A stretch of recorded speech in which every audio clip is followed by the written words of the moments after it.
Welcome to Mornings with Matt, personal and professional development training that connects the art of acting with critical life skills and self-mastery. Presented by the Deering Acting Studio. Alrighty, good morning everybody and welcome to Mornings with Matt. I'm on today with Miss Rachel Taggett. Yay, Rachel. Good morning! I gotta tell you, I forgot how much I missed you until I saw that little dorky face you made during the intro. And I'm like, this girl is amazing, and we have not hung out in way too long. Well, I like to think I bring the weird energy, so thanks for having me on. Absolutely. So today we are talking about softball, which is a huge topic, actually. I looked this up this morning. There are 6 million inquiries about softball every month on Google. People care. I mean, there's definitely a community here of softball advocates and people who are very into this sport. Is that right?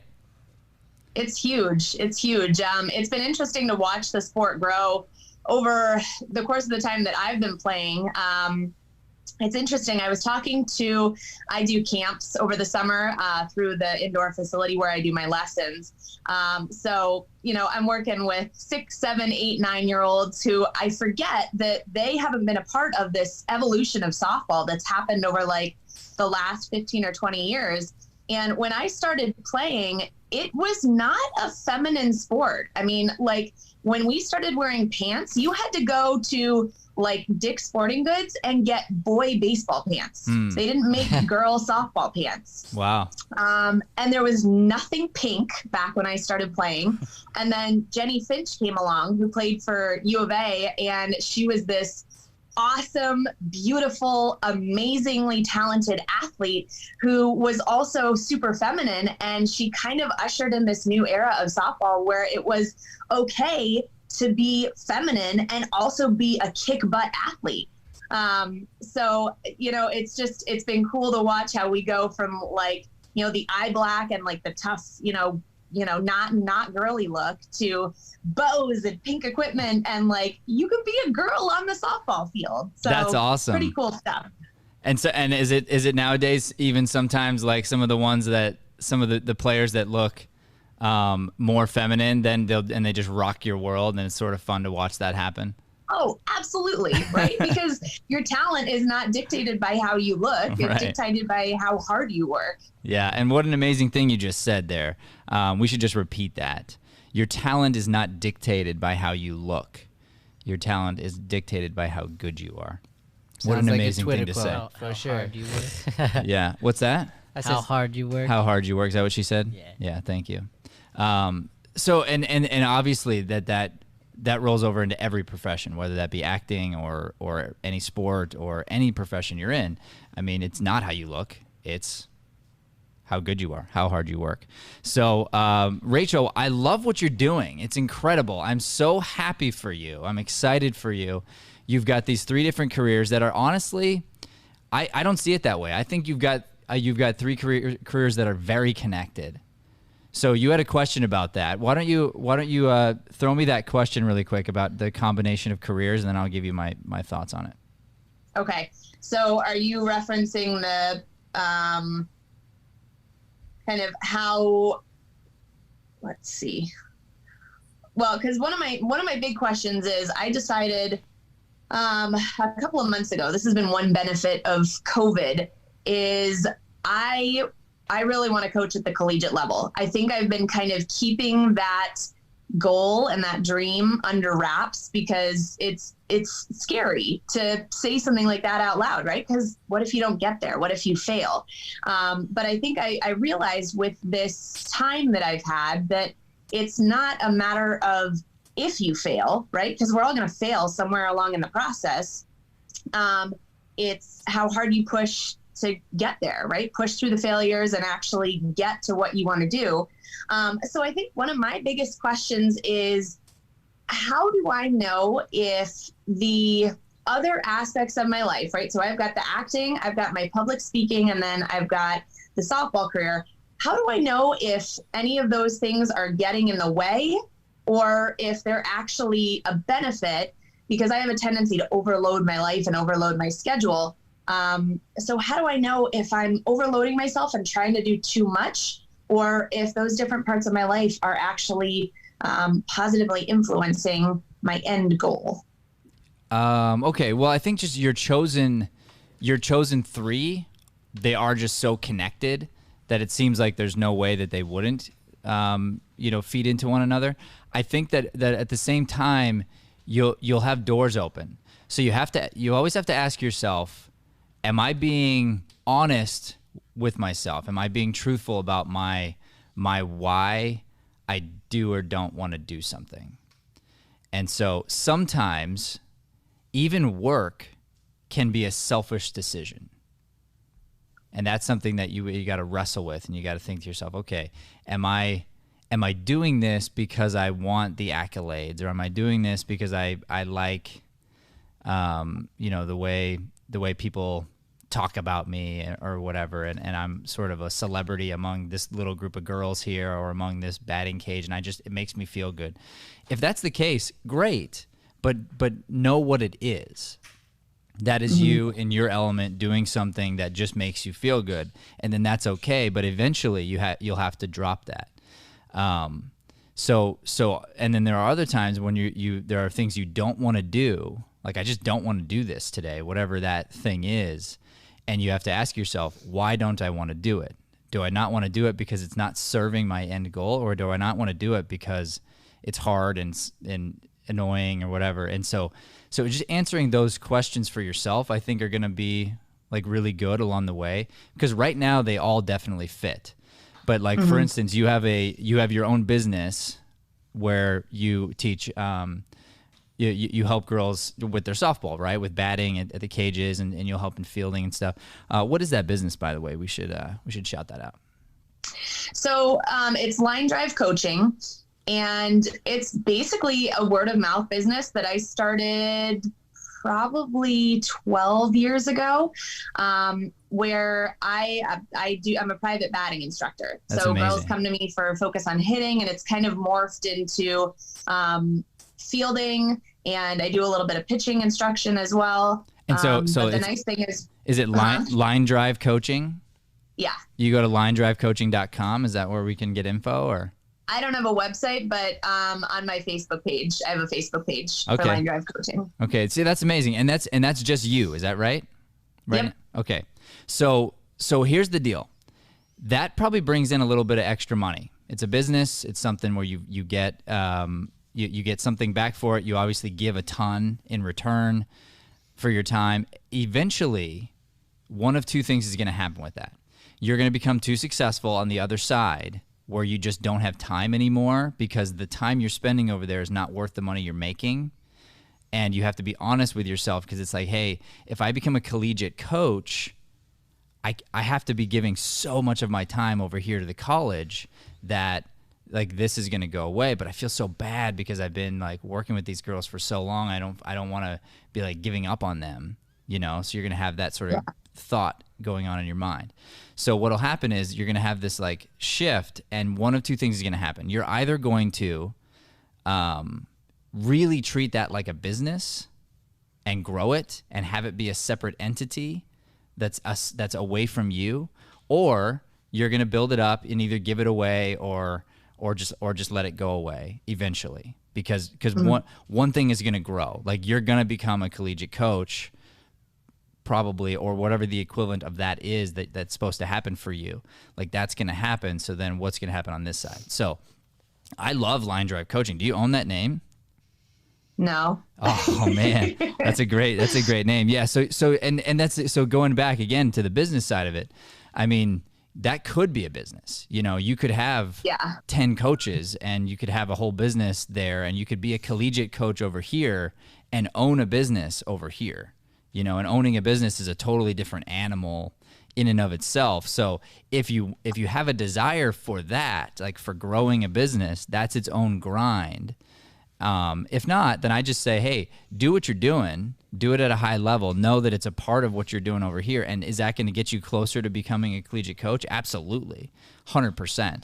And you'll feel it, because eventually it's like, okay, I just literally don't have the time. I'm getting compensated over here enough that I really don't need to do this anymore completely. I can let it go. I say the same thing to actors. I get frustrated when actors just want to drop their job.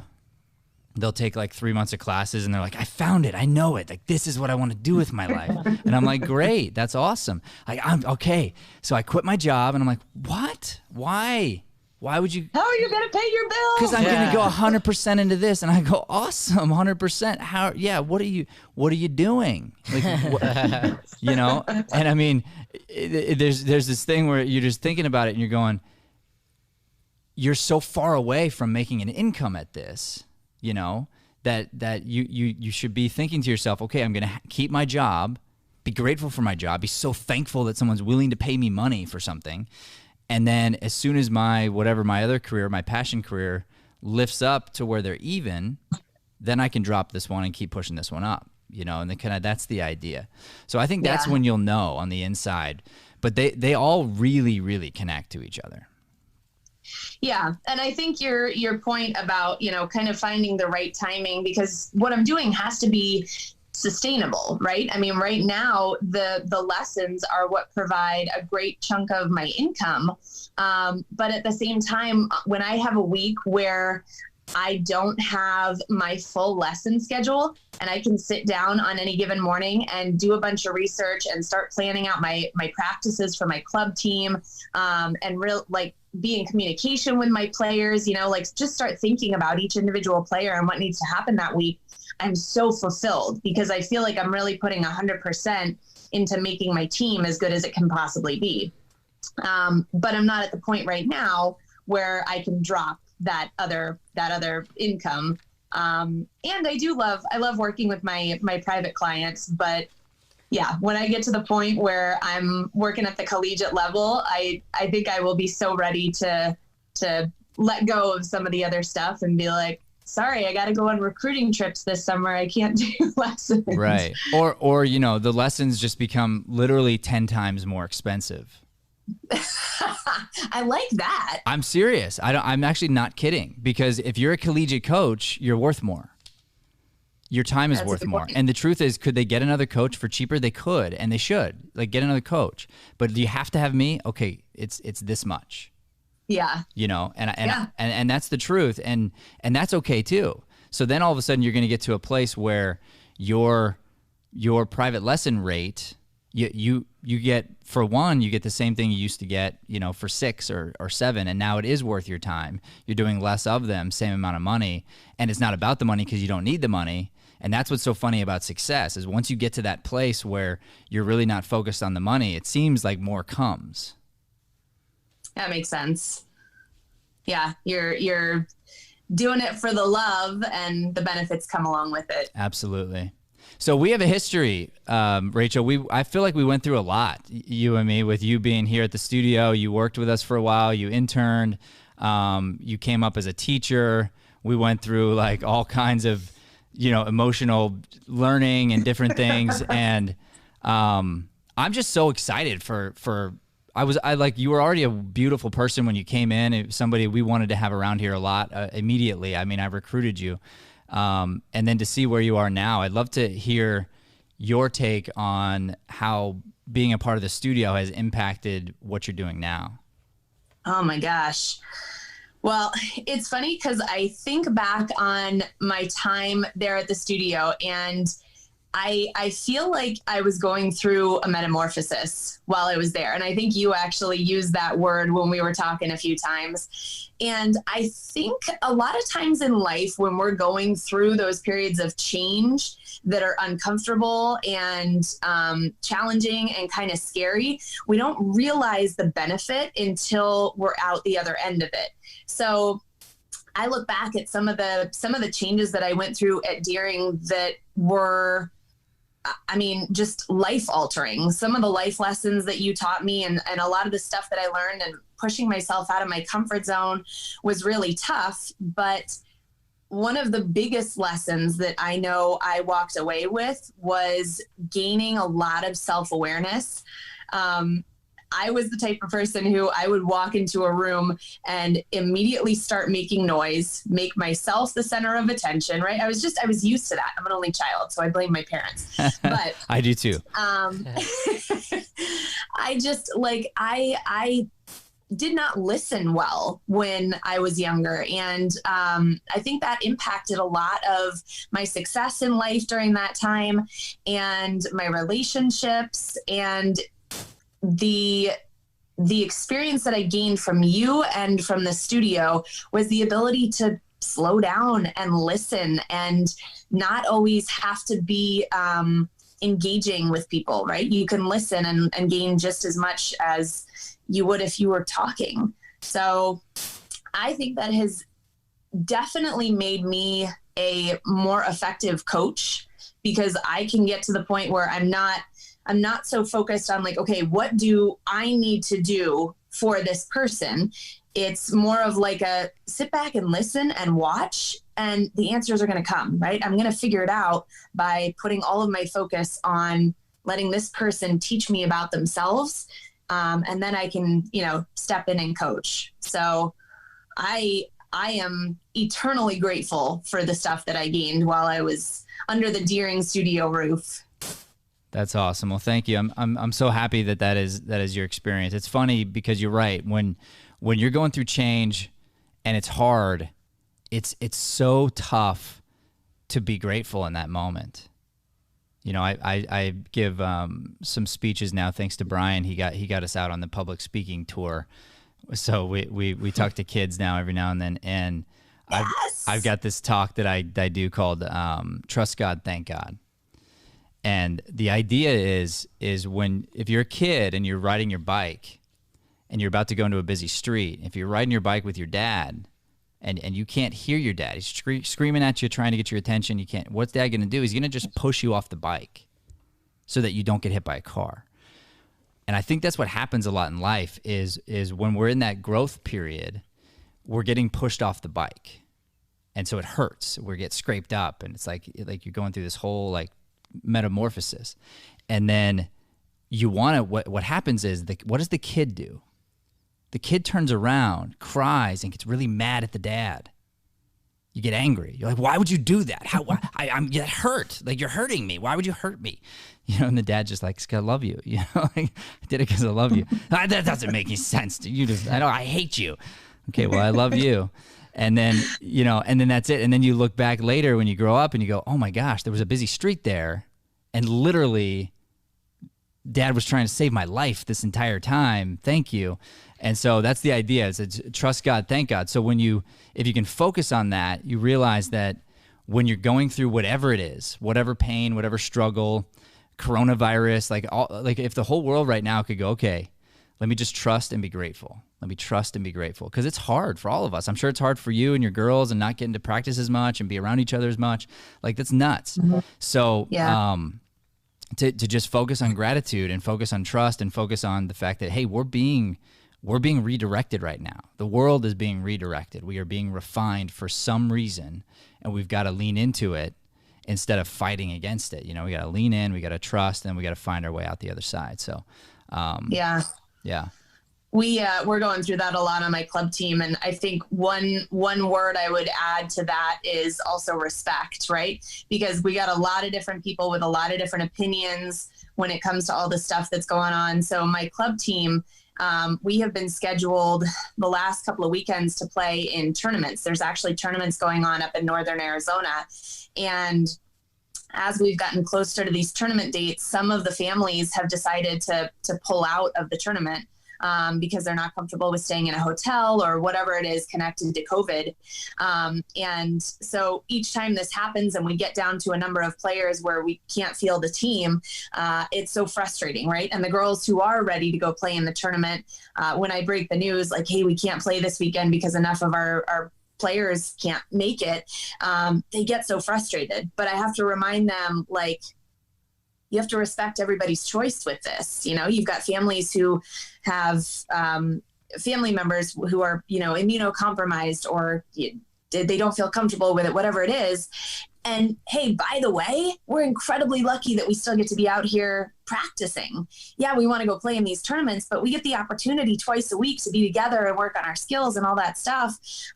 So that's what I continue to try and push to them is respect where everybody stands on this, because you don't know what they're going through and you can't control it, by the way. So it's not worth stressing over. Yeah, exactly. And we will get to the other side of it. You know, we kind of did here in Arizona for like 2 weeks, you know, it was like, hey, all right, cool. And I got to tell you, I'm sure it was the same in your world. In our world, there was just this unbelievable excitement to just be here. It was different. It was a sense of gratitude that I haven't felt in a long time, and it was all the way around. People were just grateful to be in a space with other people, you know, for 2 weeks. Like they were so excited to just be in the room, and I could tell that they were grateful for the moment, and they weren't overlooking it. They weren't thinking, "Oh, this is a part of my week" anymore. Like they were going, like, "This is a big deal that I get to be here," and we had one of our best. It was our best. I said it on camera. Our best intro, like 101 improv class since I've been teaching. The energy was just euphoric. It was just like amazing. Like it was this really cool thing. And I was like, wow, this is neat. And I think it came from that energy. It came from the energy of just gratitude and excitement to be here. And hey, let's just all grow together because I don't care. I'm just out of my house. It's awesome. Well, and I think those little things we take for granted, right? Totally. Exactly. I think that was the big thing. There are all kinds of little lessons I think we're meant to take from this. And the thing that I saw with that week specifically and just noticing people is that we get really into these routines, and routines are really great. But when you get into those, sometimes you can totally like forget how blessed we are to have some of the things we have. You know, it becomes something you're used to. So you're used to going practice every day, and it's like a part of your life. And so then it just becomes routine. And when something becomes routine, it's so easy to forget that like you get to do it and it's something that you love. And I think that's the energy that I really felt in there. And so, I mean, if there's something I could throw out there to people, it'd be to realize like when we get back to getting into the routine of that, to just realize that that shouldn't change how grateful we should be walking into whatever situation, our class or your practice, like, because these things are so important to us. But then again, we get into routine and we kind of forget that, right? Yeah, absolutely. So Rachel, what else is going on with you right now? So probably one of my biggest focuses right now, aside from running practices and, you know, prepping my girls and all that stuff, I am in the very, very early stages of starting to write a book. Hey. Mr. Matthew Deering may have inspired me a little bit. Love it. So I realized over the last couple of months, I kind of took a step back once I made this goal of wanting to become a collegiate coach, and realized that some of the fear that I was having around actually saying this goal out loud was coming from the things that I don't know about coaching, and then the things that I don't know about coaching.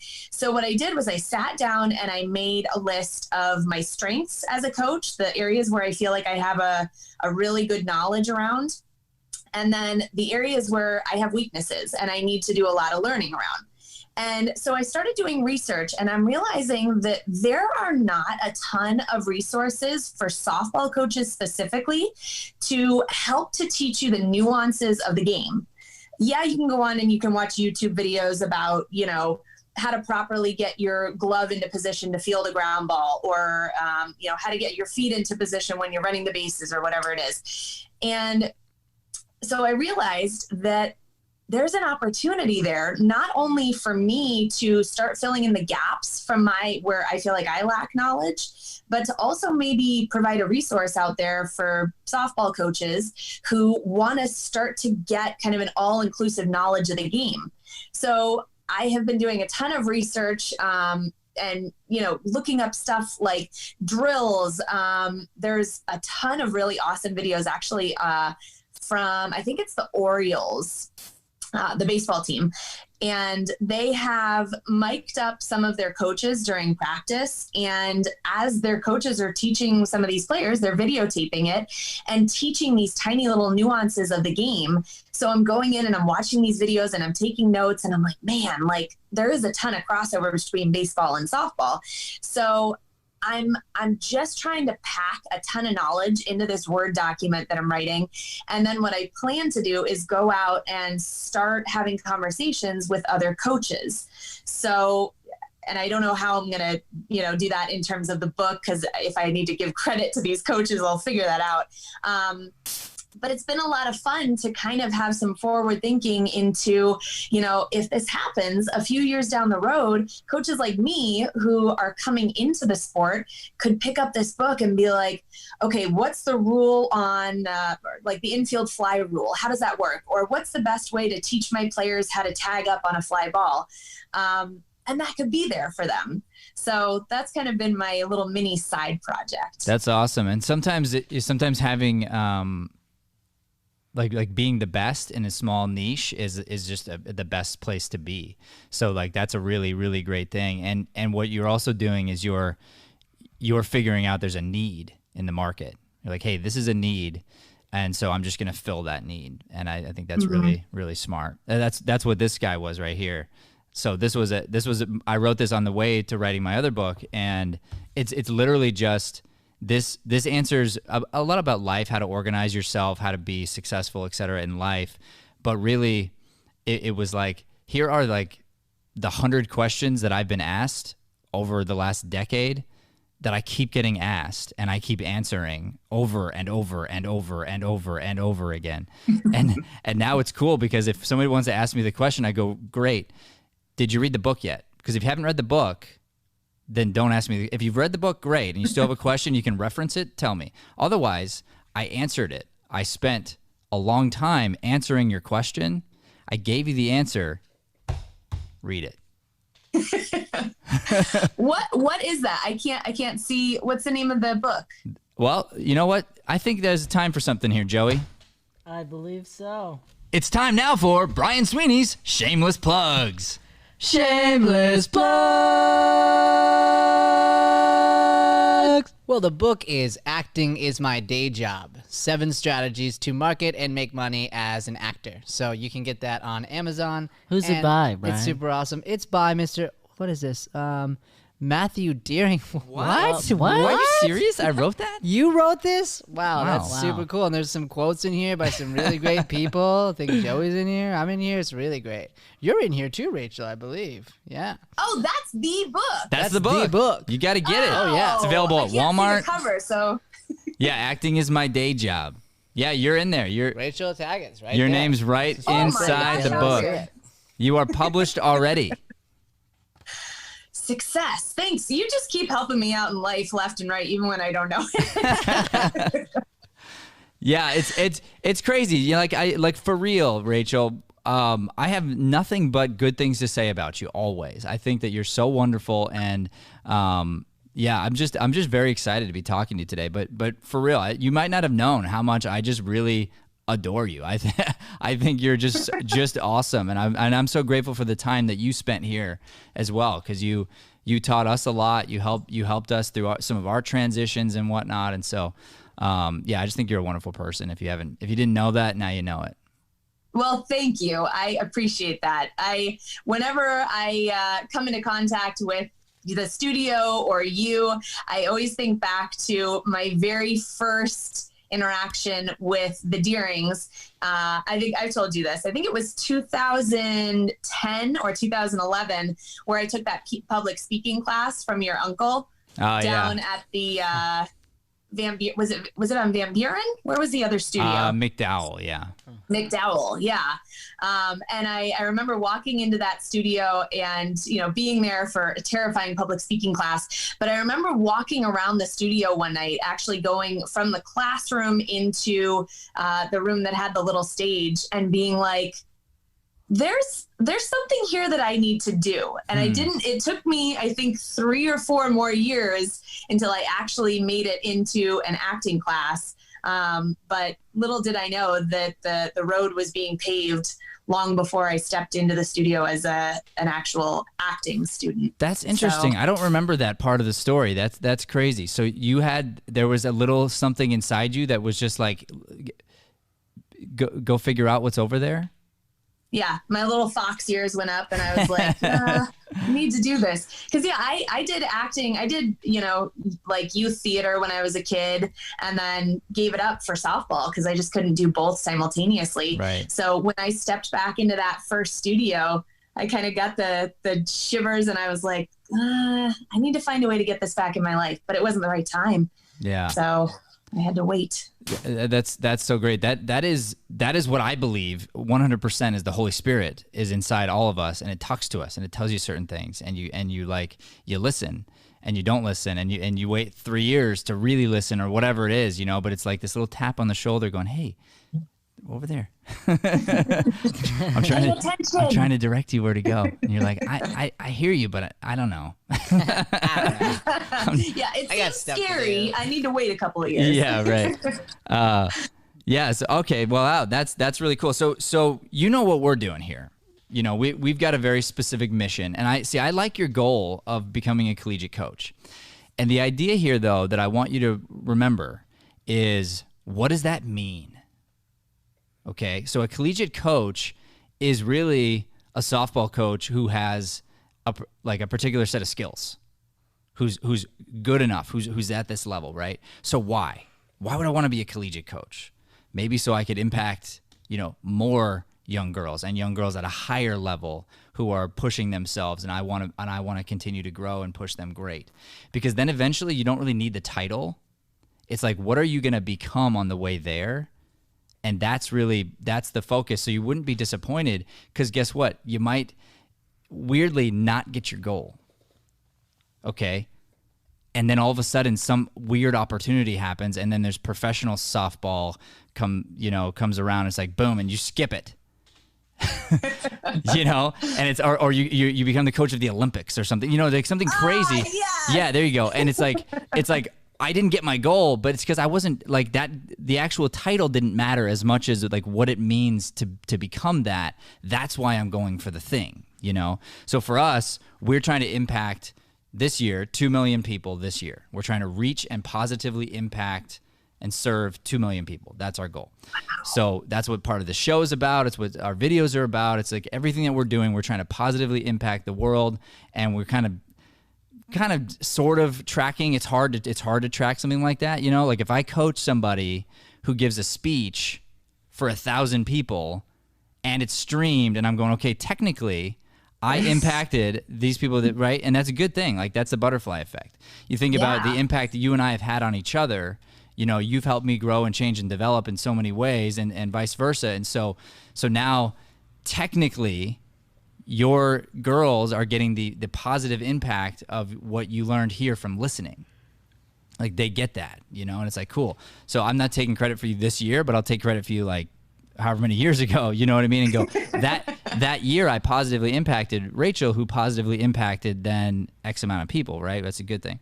So speaking of positivity, I just wanted to ask you before we wrap the show, could you please tell me about Positive Coaching Alliance? Because hello, I'm very into that kind of thing. So Positive Coaching Alliance is an organization that started about 20 years ago. And the concept is that as anybody who is connected to the youth sport experience, we are trying to encourage kids not only to be incredibly successful at their sport and win. And I always put that in there because I think sometimes people hear the phrase Positive Coaching Alliance and they're like, oh, everybody gets a medal and it doesn't matter if you lose and rainbows and butterflies. We encourage winning, right? Because that's why you play sports a lot of the time. You play to win goals. The game. Yes. You play to win the game. Thank you, Edwards, right? Herm Edwards. Go Devils. Yep. He's on our national advisory board for Positive Coaching Alliance. There you go. I actually got to see him speak last year, which was amazing. Isn't he great? He's amazing, isn't he? Fantastic. Yeah. And he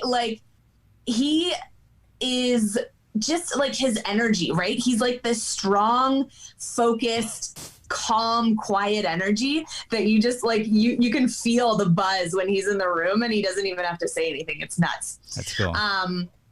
So yeah, we teach kids to focus on being a good, effective, productive athlete. But then on the other end, it's about learning life lessons too, because most of the kids who play youth sports are not going to go on to be professional athletes. They may not even go on to be playing at the collegiate level. So when they leave their sport, yeah, you may know how to shoot a basketball or hit a baseball, but what's that going to do for you over the course of your lifetime? If you learn some life lessons in the process, then you really got some good stuff out of it. So PCA goes out and we do workshops. I'm an instructor, so I go out and I do workshops for athletes and parents and coaches and administrators, anybody who could be connected to the youth sports experience. And we kind of teach, depending on the type of workshop, but we teach how to start using the platform to make good human beings, because we need a lot of those. And youth sports has gotten to a really, really crazy place where the culture has become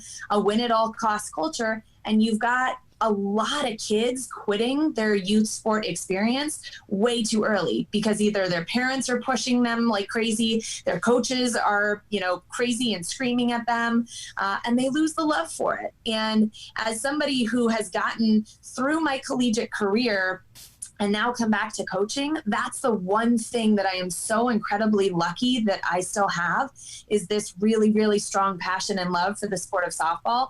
And it's because I had really great coaches, really, really fantastic parents who knew how to support me.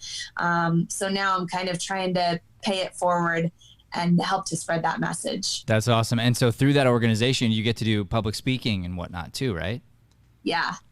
That's which is fantastic. Yeah. I love it, right? Like most people are absolutely terrified of doing public speaking. And when I have a gym full of 500 teenagers, like I just get so lit up. I love doing those workshops. It's absolutely. so exciting. Yeah. And that's the way to look at it. You go, okay, this is something I get to do. Like I get to do this, right? So then you have to think the same way. If I have 5, same thing, 500, 5,000, technically it's the same thing. I'm delivering a message and it's all important. So you're public speaking continuously, and that training is exactly what you need to be what? A collegiate coach. Because a collegiate coach is going to be on camera, is going to have all attention on them, is going to have all that kind of stuff. And you have to learn to love it, but also humble yourself through it so that it's not, it doesn't become about you being the center of attention, but more about, hey, cool, look at this. This is an opportunity to serve 500 people today. Awesome. Like now let me center into that thing, Yeah. So that's great. I mean, I think that's amazing. And it's right in line with what you're doing. Like how cool. Yeah, it's a lot of fun. And if I can do a shameless plug, positivecoaching.org is the website for PCA. And it's one of those, like, we hear about these big companies that are struggling right now because of everything that's going on in the world. But I think it's the smaller nonprofit organizations that a couple of years from now, we're going to see a lot of fallout because they're not able to survive. So PCA is one of those that, because we can't do any workshops right now, we're struggling. Yeah. So if people are interested in the resources that we have, or even just donating, it's a nonprofit. So positivecoach.org. Positivecoach.org. That is positivecoach.org. You can go there to donate. And what a wonderful cause. I think that's something that I would love to have our audience go out there and check them out and see if that's something you could find in your heart to help this organization out. Rachel, thank you so much for being on the show today. It was so awesome to catch up. Thank you so much for having me. It's so nice to see your guys' smiling faces, and glad everybody's doing well there. All right, so I assume that we're going to be doing this show. I always say I assume because who knows, if someone came in and was like, hey, we have to nationally syndicate you, and we're going to put you over here. And so, but I assume we'll be doing this show for a very, very long time. So here's my ask. When you get the news that you've become a collegiate coach, call up the studio or email. Just remember this moment. and be like, hey, you guys still doing something? And I'll be like, yeah. And you go, I got it. And I'll be like, great, let's put you on the show. Brian, book it. I love it. All right. That inspires me to get my butt in gear and do this. I'd love to come back, and thank you again for giving me life lessons and getting me to my next step in my career. You're welcome. Well, keep killing it. We love you, and have a great day, Rachel. Ladies and gentlemen, this has been Mornings with Matt. Thank you so much for watching. Please don't forget to like and subscribe to this channel. Share this channel. Helps us out a lot. Helps us to deliver this light-driven content to the planet. Thank you so much, and God bless. Thanks for listening to Mornings with Matt. Please like, subscribe, and follow us at Deering Acting Studio to keep up with the latest content. For more information on classes, private lessons, or professional development coaching, visit www.deeringstudio.com. Have a Deering day, everyone.